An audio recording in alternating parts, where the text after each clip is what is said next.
البدايات كيف بلشت معك؟ كيف أنت أول ما عرفت هوايتك أو رغبتك أو شغفك بالشعر؟ كيف بلشتها؟ كيف اكتشفتها؟ اكتشفتها من أنا صغير.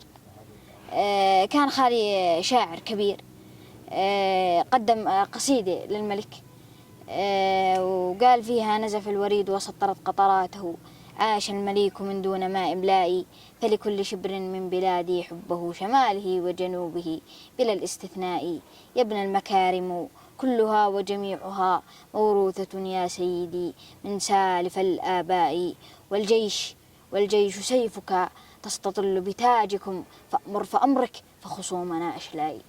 شو رايك نلعب وياك لعبة؟ أقول لك أنا كلمة وأنت تعطيني بيت شعر فيها. تمام. جاهز؟ جاهز. وش بتقول عن القهر؟ أكبر قهر لا من عشقت إنسان، وإنسان ثاني غير هذاك يغليك، هذا عيشته هم وهذا عاشق أحزان، وأنت تموت بذاك وذاك يموت فيك. يا سلام. طيب العائلة قال فيها فهد: تسعدك أرواح يمكن ما تدانيها، تجيك الأحزان من ربعك وخلانك، ويبقالك في عروق الدم ساقيها، أبوك وأمك وأخوانك وأخواتك، حتى حبايبك لا تتعبد داريها، بكرة حبايبك يصيرون عدوانك. يا سلام يا سلام. الحب. لا باحك الله هجر وذنوبك ذنوب، ما تدري إنك رحت وحسابك حساب، يعني حرام إني من الحب ما توب، عاتب وطلعني على طول كذاب، بس تعال باقي لي هنا جرح ما طاب، جرح على خبرك من العام ملهوف.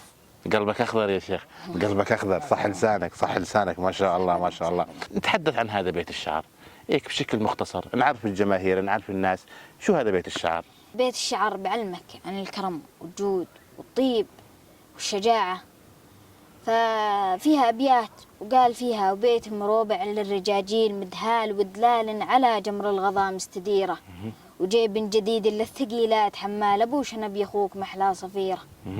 صح لسانك، صح بدنك، صح لسانك. طيب بنتحدث عن بيت الشعر الموجود الآن، هو مضافة.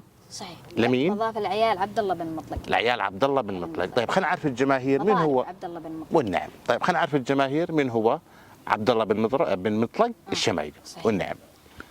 عبد الله بن مطلق جدي، اللي هو كان حصان عبد الله بن مطلق. فكتبت فيه قصيدة قلت فيها: أقول أنا آدم وادم والذيب، في مدح عماني أثور طلقها، عبد الله بن مطلق يقول ويصيب لا شاش راسي غير أزود لهبها، عبد الله بن مطلق يقول ويصيب لا شاش راسي غير أزود لهبها، والأصل من شمر وشمر تراحيبي، وهذا ورث من أوائل زمنها، اسمك يا عبد الله يدايم حبيب، في كل مجلس ينذكر تطلق رسنها، ختامها قولوا معي وأنا آدم الذيب، يجعل ذكر جدي على مد نهرها، يجعل ذكر جدي على مد نهرها. والنعم بآدم الذيب.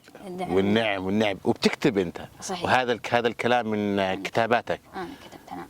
أنت اللي بتكتبها. نعم أنا كتبتها. ما شاء الله. وإلك كتابات ثانية؟ شو؟ كتبت قصيدة عن الناس اللي بيجونا من خارج البلد، ناس كثير يجونا من كبار الشخصيات على هاي المضافة. نعم، على مضارب عبد الله بن والنعم. مطلق، وقلت فيهم: يا مرحبا بضيوفنا ألف ترحيب، رحبت فيهم.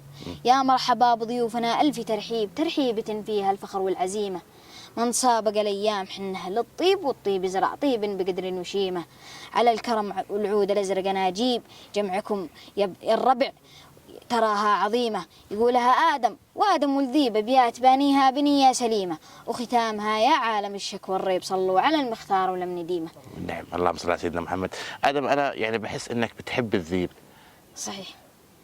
أنا آدم والذيب. صحيح. يعني شو سر تعلقك بالذيب؟ أنا مدحت إنه أنا ولد ذيب، فكتبت فيها قصيدة ثانية عن أبوي. قول لي. أقول: سلم على جدي وأعطيه البشارة، اللي تبرى جروحي إذا حل طرياه، سلم على جدي عقيد الإمارة، وقول له بعدنا على دربهم سراه. يا سلام. وقولوا له بعدنا صقور من صيد الحبارة. نعم. وقولوا له بعدنا السباع وتربايته ويمناه، وقولوا له بعدنا على ظهر الغمارة، واللي عادينا الهدم الأبيض كسيناه.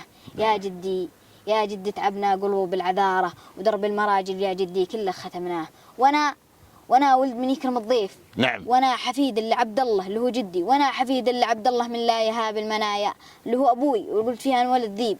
يقول انا ابوي، واقول انا ادم وادم والذيب، في مدى عماني أثور طلقها. نعم. فهد عبد الله وعبد الله يجيب نسل الشيوخ اللي عريب. والنعم والنعم والنعم منك شيخ آدم، ما شاء الله عليك. طيب بالنهاية إيش ممكن توجه نصيحة للشباب اللي بنجيلك اللي الآن أغلب وقتهم بتلاقيهم على شغلات تافهة؟ يعني إحنا كنا عندنا مواقع تواصل اجتماعي بس ما بنشغل وقتنا فيهن، صحيح؟ صحيح. هسا أنت أكيد بتوصل بين أوقاتك. طيب أنت إيش بتوصل رسالة للشباب اللي من جيلك؟ إيش حاب تحكي لهم؟ الكاميرا معك. حاب أحكي الشباب اللي قدي أو اللي أصغر مني تعلموا عن الشعر أو تعلموا من هواياتكم. إذا كان عندكم هوية مدفونة تعلموا منها، راح تصيروا أحسن مني.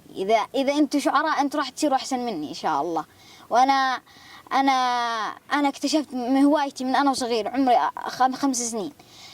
حكيت قصيدة عند أهل العقبة كاملين، كانوا كلهم واقفين، وخالي بقول لي احكي قصيدة يا آدم. والله حكيت قصيدة خالي اللي هي مدح فيها الملك عبد الله، واللي قال فيها نزف الوريد وسط 3 قطرات.